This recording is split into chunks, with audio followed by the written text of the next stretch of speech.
আমরা যখন ছাত্র জনতা রাজপথে থেকে সকল বাবা মায়েকে, সাধারণ কিশোর, শ্রমিক জনতা, ডাক্তার, ইঞ্জিনিয়ার, বুদ্ধিজীবী, সাংবাদিক, চিত্রশিল্পী সকল নাগরিককে বলেছিলাম রাজপথে নেমে আসুন, অন্যথায় আপনাদের সন্তান কিন্তু ভবিষ্যৎ অন্ধকার বলে আমরা মনে করি। এবং সেই ডাকে বাংলাদেশের সকল নাগরিক রাজপথে নেমে এসেছিল মামলা হামলা নির্যাতন করবে।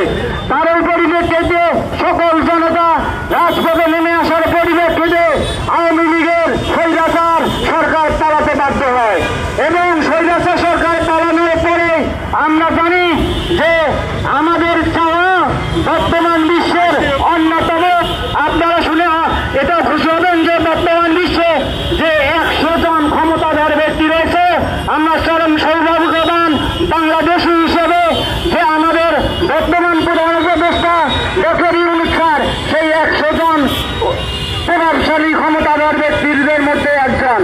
আপনারা এটাও জেনে খুশি হবেন যে পার্শ্ববর্তী প্রতিবেশী দেশের প্রেসক্রিপশনে ব্রিটিশ হাসিনা আমাদের দেশ পরিচালনা করছিল, সেই বিশাল রাষ্ট্র কিন্তু 100 জন ক্ষমতাধর ব্যক্তির মধ্যে একজন নেই। তাহলে আমরা বলতে চাই বিশ্বের 100 জন ক্ষমতাধর ব্যক্তির মধ্যে যদি আমাদের রাষ্ট্রপ্রধান তথা প্রধান উপদেষ্টা ডক্টর ইউনূস স্যার থাকে তাহলে আমরা কেন রাজপথে থাকবো?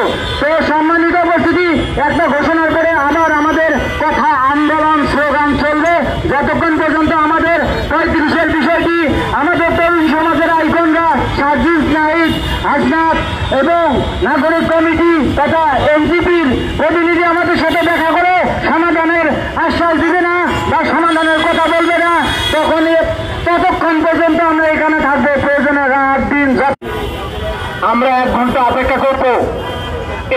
এর ভেতরে এনসিপি থেকে দায়িত্বশীল নেতৃবৃন্দ যদি আমাদের সাথে এসে আলোচনার পরিবেশ তৈরি না করে, বাংলাদেশের আর্থসামাজিক বাস্তবতায় 32 চুক্তিযুক্ত তিনি যদি আমাদের কাছে প্রদান করতে পারেন যে 32 চুক্তিযুক্ত, তাহলে আজকে আমরা এখান থেকে ফেরত চলে যাব।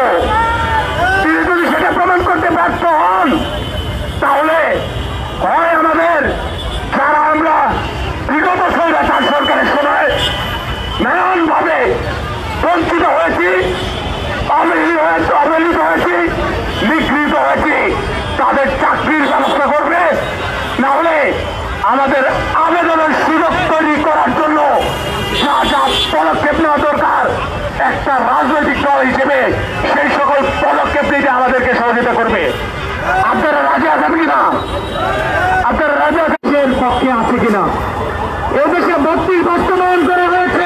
এই মুহূর্তে চাকরির প্রত্যাশী যারা রয়েছে, সরকারি চাকরিতে 35 প্রত্যাশীরা কিন্তু একটি ঘোষণা দিয়েছেন। তারা বলেছেন আগামী 1 ঘন্টা তারা আলটিমেটাম দিয়েছেন এই জাতীয় নাগরিক পার্টির নেতৃবৃন্দকে এবং আগামী 1 ঘন্টার মধ্যে যদি এই নেতৃবৃন্দরা তাদের সাথে এসে সাক্ষাৎ না করেন তাহলে তারা কার্য